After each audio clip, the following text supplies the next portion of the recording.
জামুগুৰি হাতত বনৰীয়া হাতীৰ এইবাৰ উপদ্ৰৱ বিঘাই বিঘাই ধান খেতি তহিলং কৰিছে হাতীৰ জাকে নামেৰি ৰাষ্ট্ৰীয় উদ্যানৰ পৰা ওলাই অহা হাতীৰ জাকে এইবাৰ উপদ্ৰৱ চলাইছে সেই অঞ্চলটোত দিনৰ ভাগত জিয়াভৰলী নদীৰ কাষৰ কহুৱাৰ মাজত আশ্ৰয় লৈ সেই হাতীৰ জাকটোৱে আৰু নিশাৰ ভাগত খেতি পথাৰত তাণ্ডৱ চলোৱা দেখিবলৈ পোৱা যায় সেই হাতীৰ জাকটোৱে আৰু হাতীৰ জাকটোৰ ভয়ত এতিয়া বিনিদ্ৰ ৰজনী কটাব লগা হৈছে সেই সমগ্ৰ অঞ্চলৰ ৰাইজে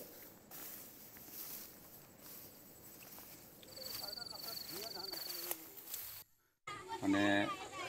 কৃষি ভূমিত মানে খেতি কৰিছিলোঁ প্ৰায় 40-50 বিঘাত তাতে কালি ৰাতি নিশা বনৰীয়া হাতীয়ে আহি পেলাই বহুত ধ্বংস কৰিলে